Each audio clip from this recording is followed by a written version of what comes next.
Bismillahirrahmanirrahim. Assalamualaikum warahmatullahi wabarakatuh. Perkenalkan, nama saya Muhammad Rizky Ramadan, mahasiswa Prodi Perbandingan Mazhab semester 2. Di sini saya akan menjawab beberapa pertanyaan ulangan tengah semester dari mata kuliah Ilmu Kalam yang diampu oleh Bapak Hairul Amri MAG.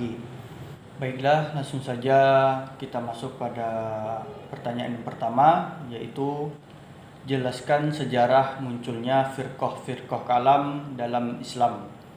Sebelum saya jawab pertanyaan tersebut, adapun firqah-firqah kalam dalam Islam yaitu yang pertama adalah Syiah, yang kedua adalah Khawarij, yang ketiga adalah Mu'tazilah, yang keempat adalah Jabariyah, yang kelima Mu'tazilah, dan banyak lagi lainnya. Untuk firqah yang pertama, kita akan membahas tentang firqah Syiah. Untuk kemunculan firqah Syiah ini terdapat beberapa perbedaan pendapat dari beberapa ahli sejarah. Salah satunya berpendapat bahwa Syiah ini muncul pada masa akhir kepemimpinan Utsman bin Affan. Pendapat lain juga mengatakan bahwa Syiah ini muncul pada saat peperangan antara Ali bin Abi Thalib dengan Muawiyah, di mana peperangan ini dikenal sebagai Perang Siffin. Dari perang tersebut, pasukan Ali terpecah menjadi dua kelompok, yaitu kelompok Ali yang masih tetap mendukung Ali yaitu Syiah, dan kelompok yang keluar dari Ali yaitu kelompok Khawarij. Dari dua pendapat sebelumnya, dari kalangan Syiah juga berpendapat bahwa kemunculan Syiah ini berkaitan dengan masalah pergantian khalifah atau pengganti kepemimpinan Nabi Muhammad SAW setelah beliau meninggal. Para kaum Syiah ini menolak kepemimpinan Abu Bakar, Umar, dan Utsman karena dalam pandangan mereka hanya Ali yang berhak mendapat kedudukan atau yang berhak mengganti atas kepemimpinan setelah Nabi Muhammad SAW. Mengapa demikian? Karena menurut mereka Ali adalah Ahlul Bait atau kerabat dekat dari Nabi Muhammad SAW. Jadi menurut mereka Ali adalah orang yang berhak untuk menjadi pengganti Nabi Muhammad SAW. Bagi kaum Syiah sendiri, pada masa kepemimpinan Khulafaur Rasyidin, kelompok mereka atau kelompok Syiah sudah ada. Mereka bergerak ke permukaan, mengajarkan dan menyebarkan doktrin-doktrin Syiah kepada masyarakat. Awalnya mereka menyebarkan doktrin-doktrin tersebut dengan cara diam-diam atau sembunyi-sembunyi, dan mulai melakukan secara terang-terangan, yaitu pada saat kekhalifahan Ali bin Abi Thalib. Dan untuk perkembangannya sampai saat ini kaum Syiah masih menyebar atau masih ada di kalangan saat ini. Untuk selanjutnya yaitu kita masuk kepada firqah Khawarij. Jadi untuk Khawarij ini berasal dari kata kharaja, di mana kharaja ini memiliki arti keluar atau memberontak. Untuk sejarah kemunculan Khawarij ini telah kita sampaikan sebelumnya bahwasanya Khawarij ini muncul pada saat peperangan antara Ali bin Abi Thalib dengan Muawiyah. Kaum Khawarij ini awalnya adalah pengikut Ali, lalu mereka memberontak dan keluar dari barisan Ali. Mereka pun membuat firqah sendiri, yaitu firqah Khawarij. Kaum Khawarij ini memiliki pemikiran yang sempit, tabiatnya keras, karena memang orang-orang Khawarij ini berasal dari Arab Badui, memang dari kabilah yang keras dalam menyelesaikan perkara, fanatik terhadap hal yang negatif.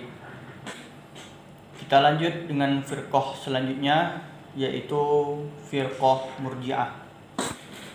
Kata Murji'ah diambil dari kata irja' atau arja'a yang bermakna penundaan, penangguhan, dan pengharapan. Jadi orang-orang Murji'ah ini adalah orang-orang yang menunda penjelasan kedudukan seorang yang bersengketa, yaitu Ali dan Muawiyah. Untuk sejarah kemunculan firqah ini terdapat beberapa teori yang berbeda. Salah satunya yang mengatakan bahwa gagasan dari irja' atau arja'ah ini dikembangkan oleh sebagian sahabat dengan tujuan untuk menjaga kesatuan dan persatuan umat Islam. Sekte Murji'ah ini dalam bentuk kelompok politik maupun teologis diperkirakan lahir bersamaan dengan firqah Syiah dan Khawarij. Namun Murji'ah ini adalah firqah atau kaum yang berlawanan dengan atau musuh dari kaum Khawarij. Selanjutnya yaitu kita masuk ke firqah Qadariyah. Dalam sejarah kemunculannya, firqah Qadariyah ini pertama kali dimunculkan oleh Ma'bad al-Jauhani dan Ghailan ad-Damashqi. Dalam perkembangan firqah Jabariyah ini tidak hanya dibawa oleh dua tokoh yang kita sebutkan tadi, masih banyak tokoh-tokoh lain yang berjasa dalam mengembangkan dan menyebarkan firqah ini. Di antaranya yaitu Al-Husain Muhammad An-Najr dan Ja'ad bin Dirar. Baiklah, selanjutnya kita lanjutkan dengan firqah Jabariyah. Firqah Jabariyah ini pertama kali diperkenalkan oleh Ja'ad bin Dirham, yang kemudian disebarkan oleh Jahm bin Safwan dari Khurasan, di mana Ma'bad al-Jauhani ini adalah seorang tabi' yang pernah berguru kepada Hasan al-Basri. Baiklah, kita lanjut dengan firqah Mu'tazilah. Untuk awal kemunculan firqah ini, yaitu Mu'tazilah ini awalnya yaitu pengikut atau kelompok dari Ali bin Abi Thalib. Lalu mereka memisahkan diri karena tidak setuju atas penyerahan kekuasaan dari Hasan bin Ali kepada Muawiyah. Baiklah, kita lanjut dengan pertanyaan yang kedua, yaitu bagaimana analisa Anda tentang kaum Khawarij dan kaum Murji'ah bagi orang yang melakukan dosa besar. Bagi kaum Khawarij, jika seseorang melakukan dosa besar dan tidak melakukan taubat sebelum ia meninggal dunia, maka mereka akan dihukumi sebagai orang yang kafir dan kekal di dalam neraka. Sebaliknya, untuk firqah Mu'tazilah, mereka berpendapat jika seseorang melakukan dosa yang besar, orang tersebut tetap diakui sebagai mukmin, tetapi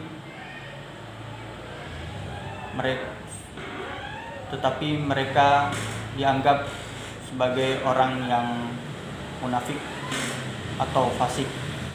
Baik, kita lanjut dengan soal yang ketiga, yaitu apa menurut Anda doktrin teologi dari firqah Syiah yang menunjukkan kesesatannya? Dari doktrin teologi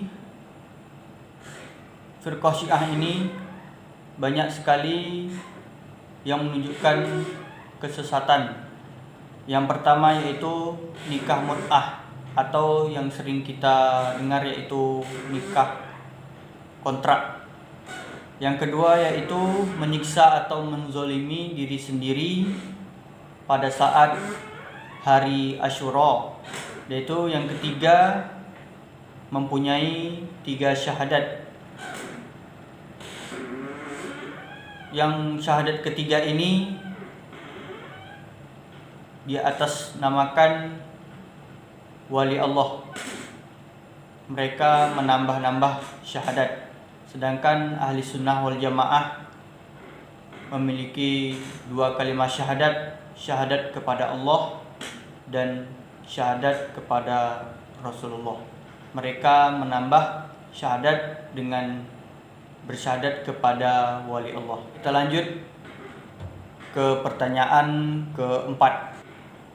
Jelaskan dan berilah analisa Anda tentang perbedaan Qadariyah dan Jabariyah tentang af'alul ibad. Menurut firqah Qadariyah, mereka berpaham bahwa setiap perbuatan manusia itu adalah atas kehendak manusia itu sendiri, tanpa ada campur tangan dari Allah Subhanahu wa taala. Sedangkan menurut Jabariyah, setiap perbuatan atau kehendak manusia berasal dari Allah. Jadi mereka berpendapat bahwa setiap perbuatan dan kehendak itu memiliki sifat yang terpaksa. Baiklah, kita lanjut dengan soal yang terakhir.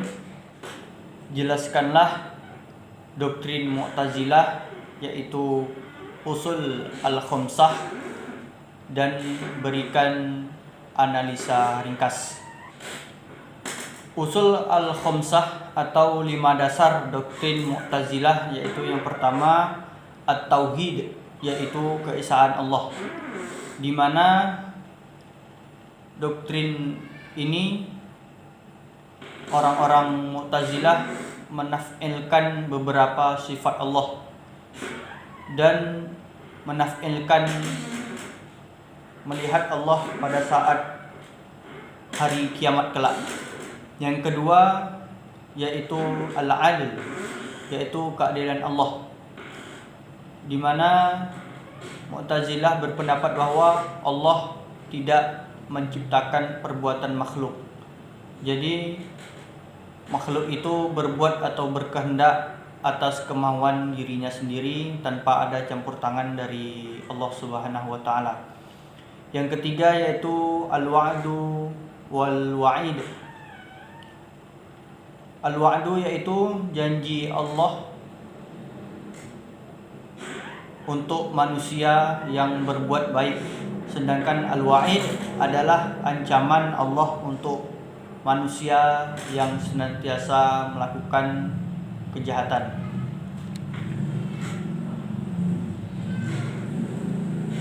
Bagi Mu'tazilah, Allah tidak mengampuni dosa-dosa besar melainkan dengan cara bertaubat. Yang keempat yaitu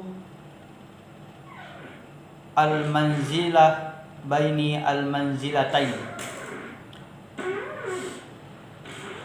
tempat di antara dua tempat. Bagi orang-orang Mu'tazilah, orang yang berbuat dosa besar, mereka tidak mukmin dan tidak kafir, melainkan mereka adalah orang-orang yang munafik. Yang kelima, yang terakhir yaitu al-amr al-ma'ruf nahi munkar. Bagi mereka wajib semua orang-orang mereka melakukan amar ma'ruf nahi munkar. Jadi bagi orang-orang Mu'tazilah ini, amar ma'ruf nahi munkar adalah amal yang wajib dikerjakan. Sedangkan bagi ahli sunnah wal jamaah, nahi munkar ini adalah sunnah muakkad. Jadi sunnah yang apabila dikerjakan oleh sebagian orang, maka kita tidak wajib untuk melakukannya lagi. Baiklah, sekian jawaban dari pertanyaan ulangan ujian tengah semester. Saya salah dan silap mohon dimaafkan. Wabillahi taufiq wa hidayah. Wassalamualaikum warahmatullahi wabarakatuh.